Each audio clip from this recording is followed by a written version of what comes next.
Hello and welcome to the latest episode of the Boardmasters with me, Chris Mullins. And firstly, I just want to say it's nice to be back. It's my first time in front of the camera in 6-7 weeks. So the chronic fatigue wiped me out for a good 5 weeks. And then the hay fever has been vicious since then. So forgive me if I'm a bit sniffly. But I wanted to dive back in and talk about CoraQuest because obviously that was the last video that I uploaded. We finished the campaign with the 10th scenario, and today I wanted to basically rank the heroes from least effective to the most effective, in my opinion, because that's the sort of thing I enjoy doing, to be honest. Any sort of list is always a nice conversation starter, and I think for me there is a very clear winner and a very clear loser in this. And starting things off, I guess, with the least effective. If you've seen the footage, you probably will recognise and would have guessed that it is going to be Healer Cat. In many of the videos, I was calling her Nightmare Cat by accident. And I'll explain why she's basically the least effective. And let's look at her stats first. So she's got 6 for her health, which is the joint least in the game. So not a great start, but she is a healer, so you sort of understand that. She does have a 5 for her movement, which is the highest in the game. Level with Halfling again, so again, they're both equal. So much stronger on the movement front, but of course in CoraQuest, having a high movement we didn't find to be particularly valuable for most of the scenarios. And the big reason why she is a clear loser is her ability, which is to use 1 full action to roll 2 white dice. For every success, heal 1 point of damage from an adjacent hero. Which is, let's be honest, pretty rubbish, unfortunately. 2 full dice, 2 white dice, so on a white dice you have a 1 in 3 chance of rolling a success. So you've got a 2 in 3 chance of healing 1, you've got a 1 in 9 chance of healing 2 damage.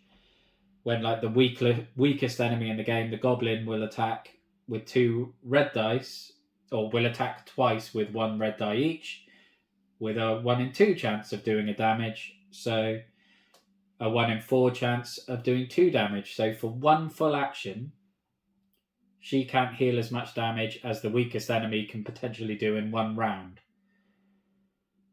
And you only get 2 full actions. To use 1 full action for that, it's just not useful. We used it now and again. My first playthrough, actually, I've said in before, I almost always go for the archer or the healer. Alex went in on the archer, so I went for the healer, and you just miss. The sheer amount of times that you heal nothing and waste an action just make her ability utterly pointless. She does have 2 range on her default weapon, which is handy, and the bodyguard cat, so is without doubt the best weapon. It's a little purple cat, dual wielding axes. I don't know if I've got it handy here. Yeah, so that is the bodyguard cat. So a little angry looking purple cat wearing a breastplate and dual wielding axes is just ridiculously cute. But that is without doubt the best thing about Healer Cat, and it's not a strong start.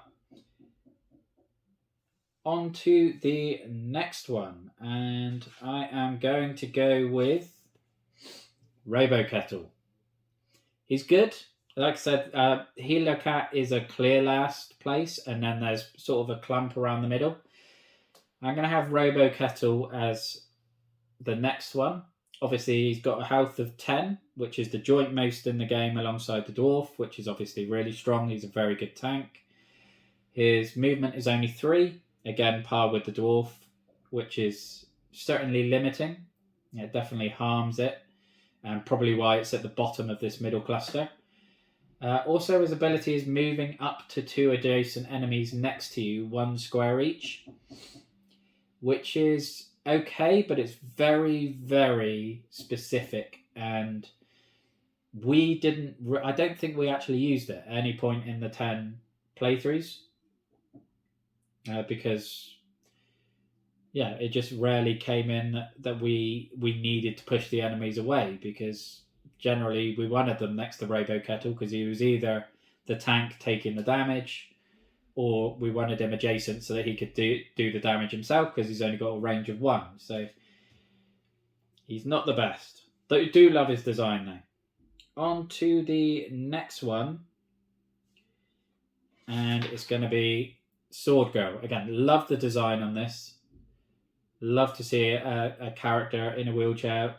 Any sort of representation is very, very good for people with disabilities, and she just looks really, really cool. Her health is 8, which is middling. Again, because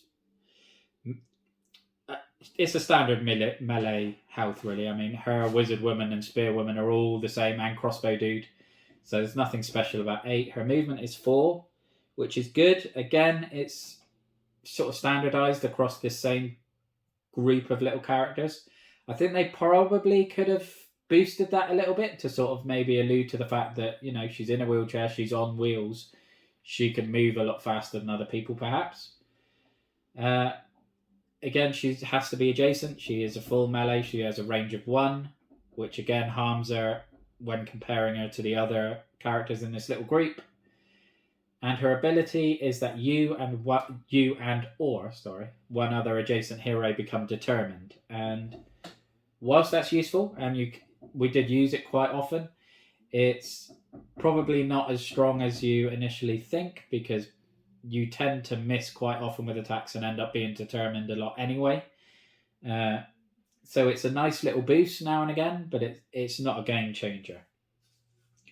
The next one is going to be Wizard Woman. And again, similar to Sword Girl, got health of 8, movement of 4. She probably tops she probably tops Sword Girl because she has an extra range, which is very, very helpful. And also her ability is, after damaging a target, do the same amount of damage to one enemy adjacent, which sounds more useful than it is. If I was just reading the abilities before playing the game, I probably would have had that one much higher. But we found, generally based on the layout of the tiles, the way enemies come out, they don't come out adjacent, they come out diagonal. And more often than not, we would either wipe the enemy horde off the tile completely by the end of the round, or there would only be one left. So it wasn't very often that we found there was actually adjacent enemies that we could make use of that. But when it comes up, it's very, very good. So it is situational. The next one is going to be the third in this little clutch of 8 and 4 heroes, and that's Spear Woman. If you watch the gameplays, the way we played it during the campaign, you're probably surprised to see it this far down, because we played her extremely OP because we played her ability wrong, but I'll get into that in a minute. Again, like Wizard Woman and Sword Girl, she's rocking 8 health and 4 movement, which is good. Similar to Wizard Woman as well, she's got a range of 2 because of her spear, so that gives her the advantage over Sword Girl. And her ability is, after rolling to attack, turn one of your dice to a result of your choice, which is very, very useful because it gives you that guaranteed hit, basically. The way we were playing it, for some reason, we missed the 2 attack bit, so we were doing it any time of situational rolls. So if you were dealing with traps, if you were dealing with turning off the taps in one of the missions, we were using that. Which obviously is very overpowered. Dan Hughes, the co-designer of the game, commented, I think around scenario 6 or 7 that I uploaded, but we'd already recorded the rest, so we couldn't amend it for the rest of the playthroughs. Getting into the top 3 now. Number 3 is going to be Halfling.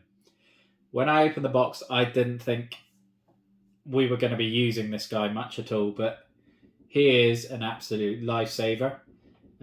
Getting into the stats, he's level with Healer Cap, 6 health, 5 movement. Again, not particularly good there.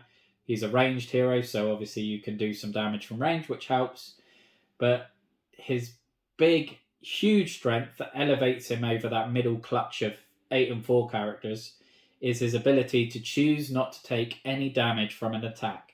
And when you get into the boss battles in this game, that ability is so important, because the bosses are rolling 3 or 4 dice potentially, and that you can put Halfling down as a sponge, take the first damage, maybe even get lucky in it, they only deal 1 or 2, in which case you can choose to take the damage, and then take the second attack and wipe it out completely, allowing your tanks, your Robo Kettles, your Dwarfs to have an extra turn free of damage, which is vital really in a game where one character getting knocked out wipes the adventure, because you want to then spread the damage, and the ability to just wipe out a whole attack, particularly from a boss, is incredibly important.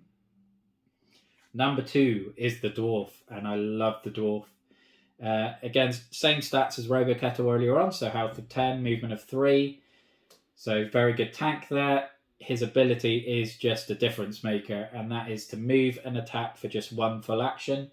So with his movement being relatively low and with him being a tank, you always want him to be in the face of the opponents. Obviously with Robo Kettle, when you're doing that, you have to move as an action, then attack as an action, and that's your go. Whereas with the Dwarf, you can move and attack and then attack again, and quite often you can kill 1, if not 2 enemies straight away just by using that ability, and that is hugely effective. And last but obviously not least, the winner by a large margin is Crossbow Dude. This guy is vastly OP in my opinion, and it may well just be my bias that I love an archer, but I mean, looking at his stats, he's an 8 and 4, so he's a ranged character that has the same basic stats as Sword Girl and Spearwoman, who are more melee characters. Obviously, Spearwoman has a range of 2, but he can attack, I think, from 6 away, and he's got health of 8, which seems a bit. It seems a bit odd, but it definitely complements him and his ability. If you don't move on your turn, you can take 3 full actions instead of 2. So he can just sort of stand in the middle of the map as long as he's got line of sight and just ping arrows into the faces of your enemies 3 times each turn and just cause some damage, particularly if you're lucky enough to get some early treasure and get him on the X-ray goggles, so he can then shoot through characters and you don't need line of sight, and he just becomes an absolute beast and was just an essential part. You couldn't really go into a tough scenario without him. He is the MVP without a doubt. But that is it for this video, really. That is my rundown on the characters and the heroes of CoraQuest. My next video, not sure when it will be up, will be looking at the scenarios, and I will pick my top 5 scenarios from the 10 in the core game, and then after that will be my review. So hopefully you'll join me for that and more wonderful CoraQuest content, because the game is an absolute joy, and if you've got kids especially, check it out. But thank you very much for watching. Look after yourself, stay safe, and have a good one. Bye-bye now.